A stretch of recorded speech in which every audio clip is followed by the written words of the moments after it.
Finalmente inaugurado, o novo aterro de Samambaia é entregue com 2 anos de atraso. Na Justiça, a GDF entra com recurso contra a decisão da Câmara e nada de redução nas passagens de ônibus e de metrô, pelo menos por enquanto. Crise na segurança pública. Presidente Temer assume negociação e reúne órgãos de inteligência para discutir o combate ao crime organizado, no mesmo dia em que o ministro da Justiça recebe secretários de segurança. Os fatos da política do DF e do entorno que você confere a partir de agora no Band Cidade, primeira edição.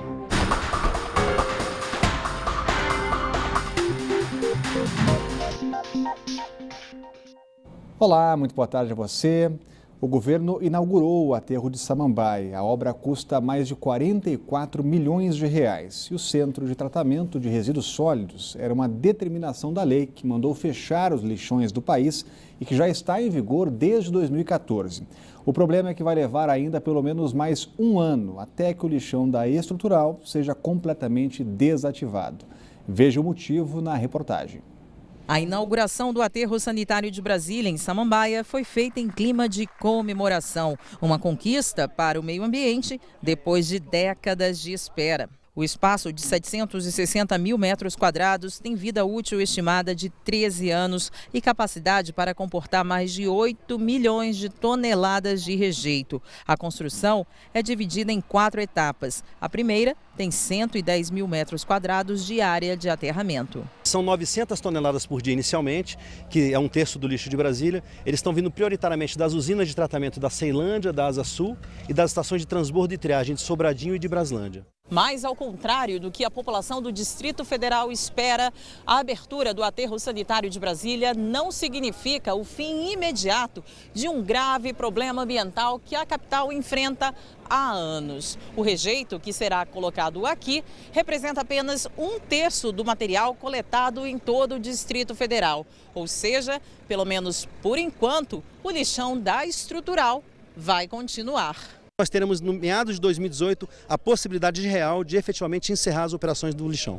E por falar em reciclagem, outro problema: a coleta seletiva em 14 regiões não está sendo feita. Em algumas cidades, o serviço não é realizado desde 2015. A nossa proposta agora, no segundo semestre, nós já reformulamos o modelo de coleta seletiva da cidade. Então a gente está lançando um novo edital agora, tem audiência pública sexta-feira, dia 20.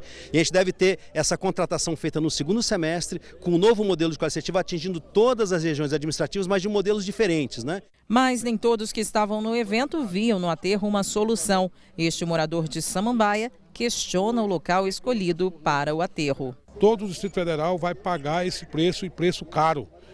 Não somos contra o aterro sanitário, queremos o aterro sanitário sim, mas ele tinha que ser ficado longe da nascente de água e longe dos pés de buriti. Foi feita a supressão vegetal com autorização do órgão ambiental do IBRAM. Para isso foi assinado um termo de compromisso ambiental e florestal. Quanto à questão de nascentes, se fala muito das nascentes aqui. Nós temos um estudo de impacto ambiental aprovado pelo IBRAM demonstrando que aqui não tinha nascente. O que você, ao invés de nascente que tinha aqui, era refluxo de água que vinha de montante e com uma área muito argilosa, impermeável, ela subia aqui. Mas ela é infiltrada lá em cima, não eram nascentes não. Agora toda essa inauguração tão esperada, Cláudio Humberto, não resolve o problema ainda do lixão da estrutural. Pois é, olha, é o seguinte, minha gente, esse aterro sanitário de 44 milhões de reais que nos custou tão caro, só vai funcionar a meia boca, nem a meia boca, 1/3 apenas da sua capacidade, porque o governo fez uma opção fácil pela demagogia com os catadores. Como ainda tem os catadores que querem continuar exercendo essa atividade, então 2/3 do lixo do Distrito Federal continuarão sendo depositados lá no lixão da estrutural. E aí as conveniências do meio ambiente, as conveniências da maioria da população e da saúde pública, sobretudo, ficam relegadas a plano inferior em razão da opção, como eu disse, fácil pela criação de mais um curral eleitoral e em vez de o governo investir na requalificação e realocação dos catadores no mercado de trabalho para uma atividade digna, eles simplesmente permanecerão nessa atividade enquanto quiserem, porque o governo garante que vai lhes dar até salário, como se fossem funcionários públicos. Esse tipo de demagogia precisa acabar no serviço público. Vamos falar agora de aposentadoria. Em entrevista a uma agência de notícias internacional, o presidente Michel Temer disse que não abre mão da idade mínima de 65 anos, proposta na reforma que já está no Congresso. Ele descreveu a mudança como fundamental. Em outra frente, o governo voltou a fazer um pente fino nos benefícios do INSS. A revisão estava parada desde o fim do ano passado, porque é medida provisória que criou esse recadastramento. E foi retomada agora, na primeira semana de janeiro. Mais de 500 mil segurados devem passar por nova perícia. A movimentação nas agências da Previdência Social era tranquila nesta segunda-feira. Só que a medida que aprovou mais uma etapa do pente fino dos benefícios do INSS pegou muitos de surpresa e dividiu opiniões. É muito difícil você vir fazer, sair da sua casa e vir, entendeu? Tem que pegar transporte e tudo mais, então você já está, né, doente. Então você fica mais doente ainda. É bom para tirar da pessoa que não precisa. Está recebendo, como eu vou dizer, injustamente, fraude, muita máfia que tem por trás também, aí ajuda o governo também a decidir isso. A nova medida provisória que autoriza o programa de revisão dos benefícios estabelece os mesmos critérios da anterior. Depois de receber o comunicado, o beneficiário terá 5 dias úteis para agendar a perícia pelo telefone 135. Quem não atender a convocação ou não comparecer na data agendada terá o benefício suspenso. Inicialmente, o governo pretende convocar para a revisão 530 mil beneficiários do auxílio-doença, que estão há mais de 2 anos sem fazer a perícia. Com isso, a expectativa é economizar cerca de 6 bilhões de reais por ano e, quem sabe, desafogar um pouco o sistema previdenciário. Nós temos hoje, com base no que nós já realizamos no ano passado, uma estimativa de que será possível ter uma economia de em torno de 6 bilhões de reais por ano.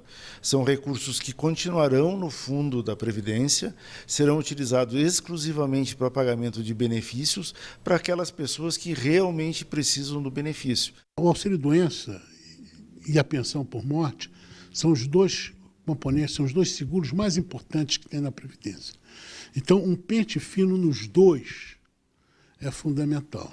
No auxílio-doença, sem dúvida, deve ter alguma coisa. Para você ter uma ideia, a Previdência gasta mais nos seguros do que com as aposentadorias. A economia nos gastos da Previdência vai ganhar ainda mais destaque este ano, já que a proposta de reforma do setor está no Congresso Nacional e deve ser discutida a partir de fevereiro. Entre as mudanças, a de maior destaque é a da idade mínima de 65 anos para a aposentadoria. Ainda de acordo com o projeto, o tempo mínimo de contribuição deve ser de 25 anos. Esse é um tema que a gente vai muito ouvir falar ainda em 2017. Previdência. Olha, de fato, como disse o nosso entrevistado, o custo da Previdência com seguros é escandalosamente elevado, né? É preciso, de fato, passar um pente fino aí. Mas o governo não pode correr o risco que correu o governo Lula, por exemplo. Lembram que o governo Lula resolveu maltratar os velhinhos de INSS? Pois bem, agora o governo corre o risco de maltratar doentes do INSS, né? As pessoas, os trabalhadores que estão de benefício. O que é preciso verificar, certamente há muitos casos de fraude e de enganação nisso, mas há também muitos casos de trabalhadores que estão efetivamente doentes e impossibilitados do trabalho. O governo poderia, já que tem tanto funcionário coçando o saco, poderia montar brigadas, equipes de servidores da Previdência para visitar cada uma dessas pessoas cujo benefício está sob suspeita. E aí verificar se de fato o benefício é ou não legal, para evitar maltratar quem não merece. E por falar em assunto que ocupa a agenda do Planalto, o presidente Michel Temer resolveu encarar de frente a crise do sistema penitenciário. Amanhã ele se reúne com governadores e a qualquer momento discute saídas para desmontar o crime organizado com órgãos de inteligência. O presidente quer acertar em cheio a movimentação financeira dos grupos por trás dos massacres que tiraram a vida de mais de 130 presos. Os detalhes ao vivo com a Renata Dourado. Este é o assunto do momento no Planalto, né, Renata? Boa tarde. Rodrigo, não só no Planalto, né, mas realmente é o assunto aí de todos os setores, como não poderia deixar de ser. Muito boa tarde para você, boa tarde para o Cláudio Humberto, para todos que estão aí nos acompanhando. Então, participam dessa reunião, que estava prevista para começar meio-dia, como você bem disse, pode começar a qualquer momento, integrantes da Polícia Federal, da Receita Federal, das Forças Armadas, da ABIN, que é o Serviço de Inteligência do Governo, da Secretaria de Segurança, do Gabinete Institucional. Então, o governo está vendo, obviamente, que não adianta só usar o arsenal de segurança, mas vai ter que usar, e de fato isso já vem sido falado há algum tempo, o arsenal de inteligência. Então, por exemplo, a Receita Federal vai aí monitorar onde que entra esse dinheiro, tráfico de drogas, tráfico de armas, para onde que ele vai, exatamente para isso, para tentar combater todo esse crime que de fato é bastante organizado e que é o reflexo que a gente está vendo nos presídios, 134 mortes nos primeiros 15 dias do ano em 3 estados, no Amazonas, no Rio Grande do Norte, em Roraima. Então, tudo isso, esse massacre, nada mais é do que uma consequência dessa guerra de facções, dessa guerra aí do crime organizado que está mostrando, revelando a sua cara. Então, o governo, obviamente, está combatendo e vai tentar combater da maior forma que puder nesse sentido, né? Não só no sentido de segurança, de dar esse reforço para os estados, integrantes da Força Nacional está aí nos estados, mas também usando esse serviço de inteligência, tentar identificar, por exemplo, aonde que estão esses líderes e, obviamente, separar esses líderes, que eles não podem estar ali junto com os outros presos também. Amanhã, o presidente Michel Temer se reúne com esses governadores para também levar essas propostas, ouvir dos governadores as principais demandas, porque, pelo que a gente percebe de entrevistas, eles também estão um pouco perdidos nesse sentido, estão o tempo todo buscando e recebendo, claro, esse apoio do governo federal no sentido das Forças Armadas e também da inteligência. Neste momento, o ministro da Justiça, Alexandre Moraes, está reunido também com os secretários de Segurança Pública de todo o país. Então, todos estão envolvidos na tentativa de ouvir e de tentar, de fato, apresentar medidas concretas, imediatas, para combater essa situação que a gente está verificando. Por outro lado, também você tem o próprio Judiciário, então, a presidente do Supremo Tribunal Federal, ministra Carmen Lúcia, que também é presidente do Conselho Nacional de Justiça, desde que ela entrou, ela vem demonstrando essa preocupação, visitando os presos. Hoje ela cumpre uma agenda cheia, se reúne, por exemplo, com representantes, presidente da Associação dos Magistrados do Brasil,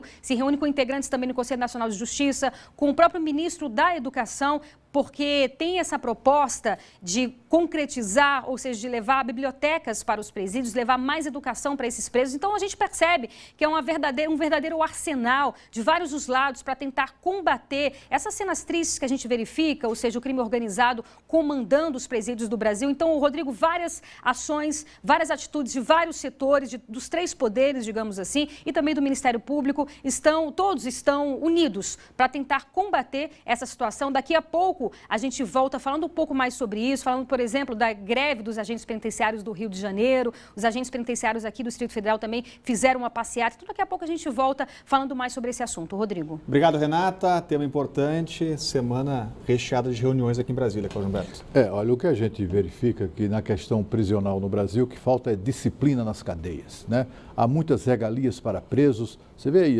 só pensam em regalias. Vamos oferecer uns livrinhos, colocar mais bibliotecas e não sei o que mais e tal.